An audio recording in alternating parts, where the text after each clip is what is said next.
Hello, the people on the YouTube. Hello, the people. I'm talking in the mic, but I have a mic here. So Hello, Mike. Hello. Oh, God. This is Ove Bosch. Yes, hello. Ove is my cohort, as one says, in making GitCon happen. Of course, with Hans-Peter Wilfer, who is not here. But the three of us are But that's crazy. Totally crazy shit. I'm telling you. Crazy.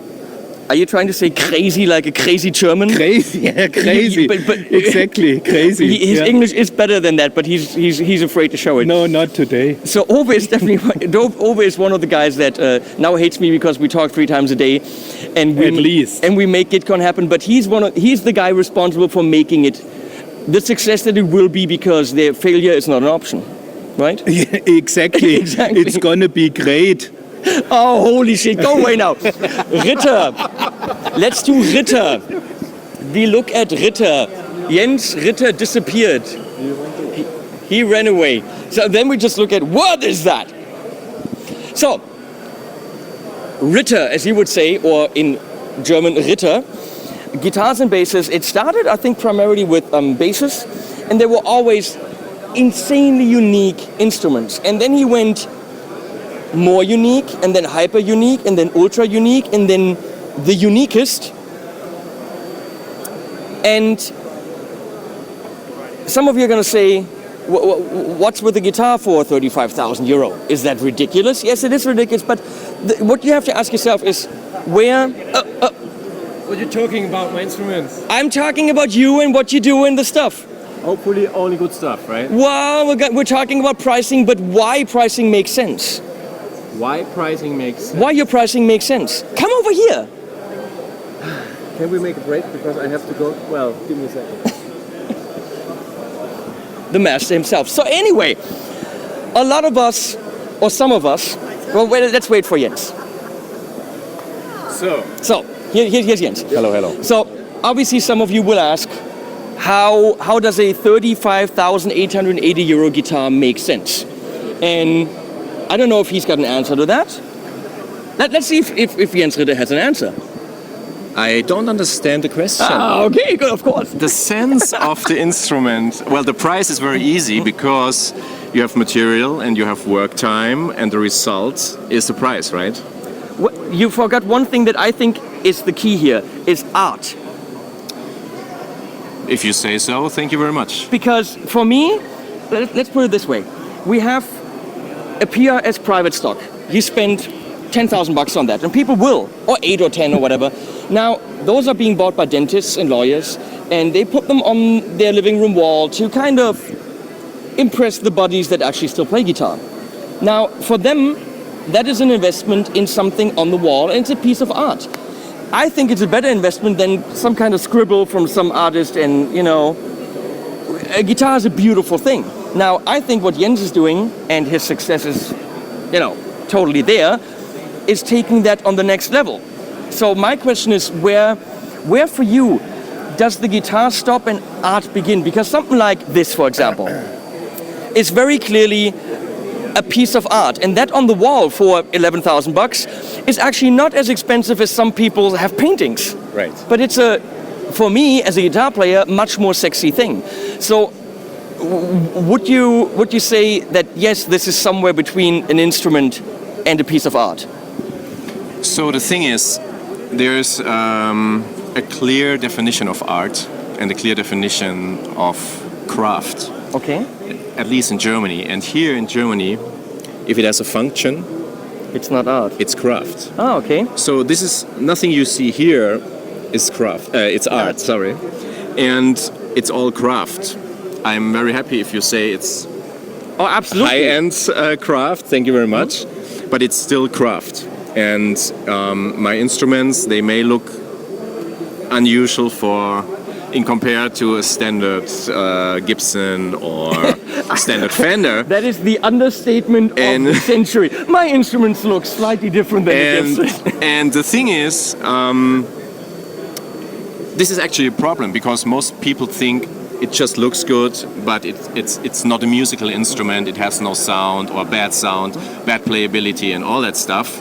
But it's still a high-end musical instrument. And I would never doubt that. This is always the thing I have to fight. in the instrument world, because people think it's just pretty, good, but you great can't looking, actually play right? it. Yeah. Well, I would never doubt that. The thing is that what I'd be afraid of, because this is fabric, Yeah. and what is this? These are around 7,500 Swarovski crystals set, each one.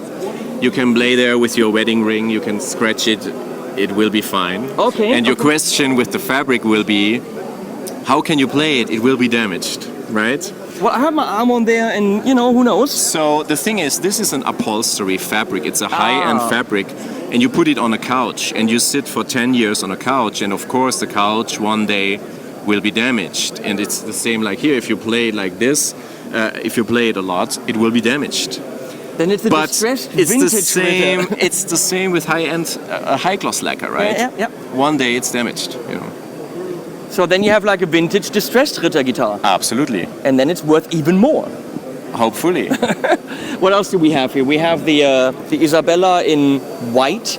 Yeah, this is also a fabric I got in Paris. He goes to Paris to shop for his guitar fabrics. I need to take the mic over. He talks too much. So I was in Paris in a fine hotel, and the interior was silver and purple.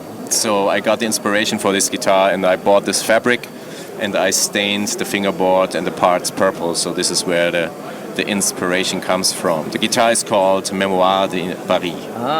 What is the fingerboard made out of? It's a maple fingerboard. Okay. Same like the pickup is maple, the bridge foot is maple, and just be careful. And so What? I'm lost. Sorry. The frets look really wide. Are there something special? Or just really wide frets? I think it's just the optical illusion of the lighting, because okay, these okay. are standard frets. Okay. But you nicely, obviously what you would expect for a high-end guitar, they're rounded off on the sides by hand. Well, this is of course standard. We have to deliver something like this. We cannot have.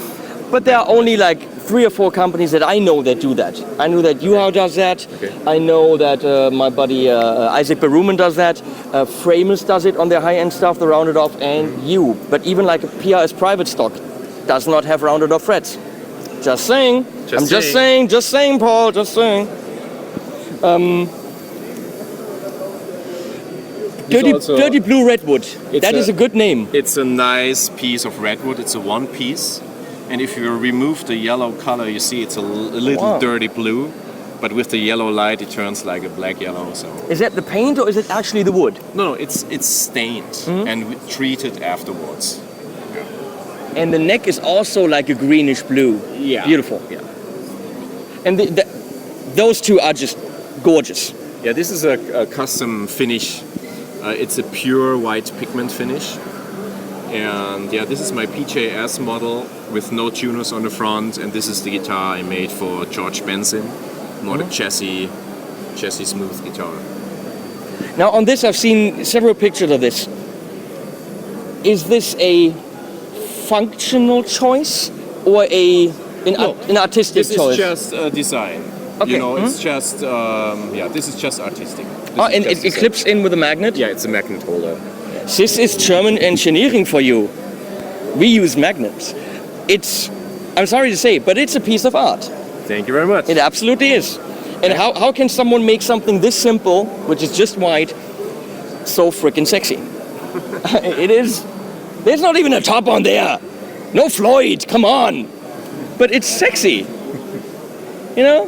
Awesome. Thank you, Jens, for your time. You're very welcome. And again, art, guitar, you decide. That's right. Animals at the end, as always. Artsy animals.